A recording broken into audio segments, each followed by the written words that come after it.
Dalam nama Bapa dan Putra dan Roh Kudus. Amin. Allah Bapa yang Maha Kasih, kami bersyukur kepadamu atas penyertaan-Mu dalam hidup kami. Sebentar lagi kami akan mendengarkan dan merenungkan firman-Mu. Berkatilah kami agar kami mampu memberi hati dan pikiran untuk merasakan kehadiran-Mu dan sapaan-Mu lewat sabda-Mu dan renungan hari ini. Dan semoga semuanya itu menjadi petunjuk bagi kehidupan kami dan menerangi kegelapan hati kami. Dengan pengantaran Kristus Tuhan kami. Amin. Tuhan bersamamu dan bersama rohmu. Inilah Injil suci menurut Lukas. Dimuliakanlah Tuhan. Pada waktu itu datanglah beberapa orang Farisi dan berkata kepada Yesus, "Pergilah, tinggalkanlah tempat ini, karena Herodes hendak membunuh engkau." Jawab Yesus kepada mereka, "Pergilah dan katakanlah kepada si serigala itu, Aku mengusir setan dan menyembuhkan orang pada hari ini dan besok, dan pada hari yang ketiga aku akan selesai. Tetapi hari ini dan besok dan lusa, aku harus meneruskan perjalananku, sebab tidaklah semestinya seorang nabi dibunuh kalau tidak di Yerusalem. Yerusalem, Yerusalem, engkau yang membunuh nabi-nabi dan melempari dengan batu orang-orang yang diutus kepadamu. Berkali-kali aku rindu mengumpulkan anak-anakmu, sama seperti induk ayam mengumpulkan anak-anaknya di bawah sayapnya, tetapi kamu tidak mau. Sesungguhnya rumahmu ini akan ditinggalkan dan menjadi sunyi. Tetapi aku berkata kepadamu, kamu tidak akan melihat aku lagi, hingga pada saat kamu berkata, diberkatilah dia yang datang dalam nama Tuhan." Demikianlah sabda Tuhan. Terpujilah Kristus. Saudara-saudari terkasih dalam Kristus, di tengah hiruk-pikuk sebuah kota besar, seorang pria yang penuh semangat menjalani hari-harinya dengan ambisi dan rencana yang terperinci. Setiap detik waktunya diatur dengan sempurna, tanpa ruang untuk kesalahan atau penundaan. Namun, di balik kesibukan yang terus membebani pikirannya, ada suara kecil yang berusaha menarik perhatiannya, seperti panggilan lembut yang selalu hadir di saat-saat hening.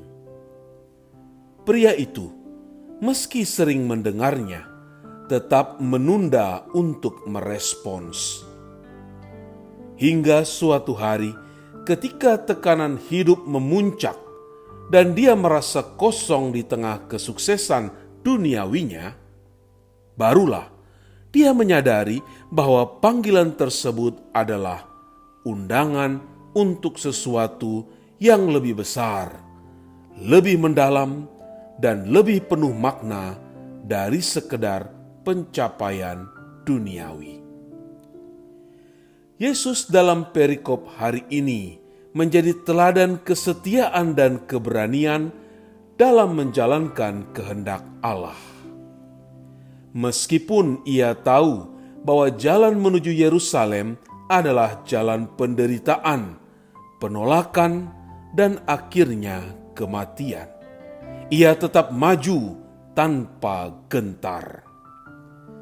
Tidak ada ancaman manusia atau kuasa politik yang dapat menghalanginya untuk menggenapi rencana penyelamatan Allah bagi dunia. Kecintaan Yesus terhadap Yerusalem yang mewakili umat Allah mengingatkan kita bahwa misi keselamatan didorong oleh kasih yang tak terhingga, bahkan terhadap mereka yang menolak atau melawan kasih tersebut. Dalam kisah ini, kita melihat kontras antara kehendak manusia yang sering menolak atau tidak memahami rencana Tuhan dan kasih ilahi yang tetap setia meskipun ditolak. Saudara-saudari yang terkasih, Yesus juga mengajarkan bahwa kasih sejati bukanlah kasih yang memaksa, tetapi yang menawarkan perlindungan, pengampunan, dan kesempatan untuk bertobat. Seperti induk ayam yang menawarkan perlindungan kepada anak-anaknya, tetapi tidak bisa memaksa mereka untuk datang ke bawah sayapnya.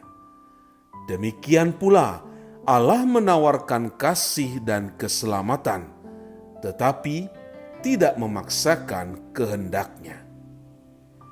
Dalam kehidupan modern, kisah ini menawarkan refleksi mendalam tentang bagaimana kita seringkali menolak atau mengabaikan panggilan kasih dan keselamatan Tuhan.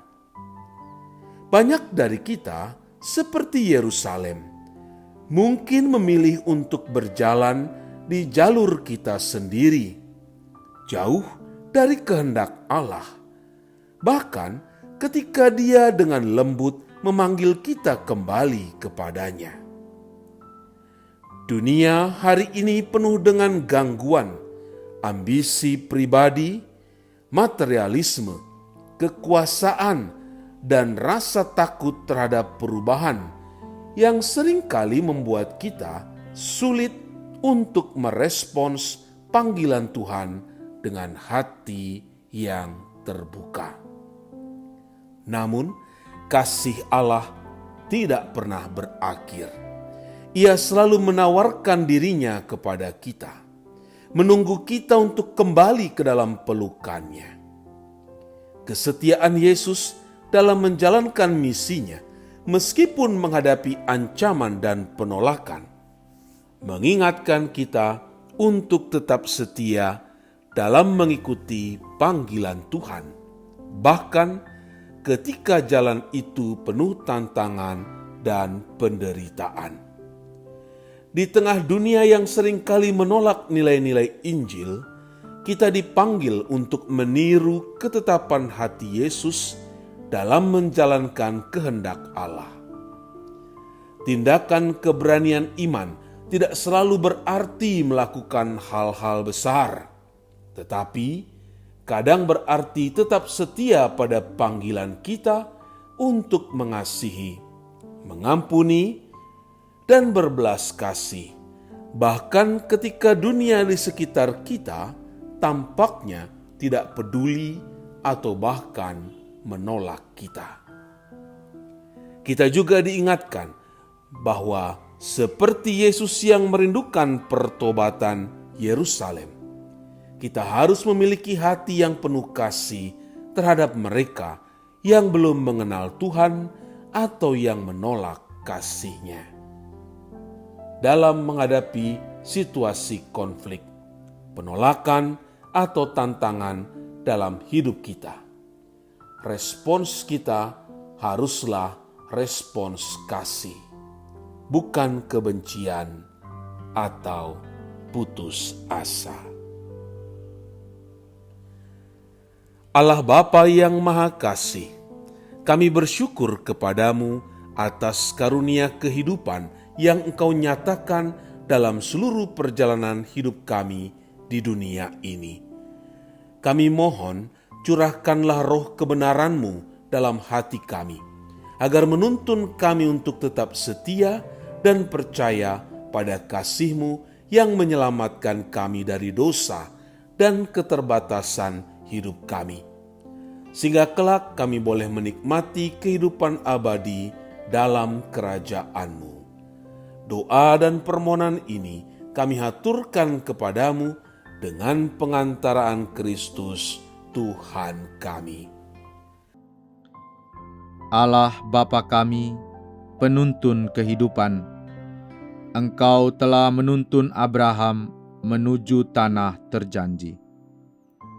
Engkau juga menuntun bangsa Israel menuju tanah Yerusalem melalui tangan Musa. Kini kami umat-Mu keuskupan Padang sedang berjalan bersama dalam sinode kefikepan menuju keselamatan yang Engkau janjikan dalam diri Putra-Mu Yesus Kristus. Tuntunlah peziarahan hidup kami dengan kuasa Roh Kudus-Mu, agar kami tetap tabah, sabar dan setia menghadapi kesulitan dan tantangan hidup. Bimbinglah kami supaya mampu berjalan bersama, saling meneguhkan dalam iman, harapan, dan kasih. Bunda Maria, doakanlah kami putra-putrimu sepanjang sinode kefikepan ini berlangsung. Ya Bapa, Engkau kami sembah dan muliakan, kini dan sepanjang masa.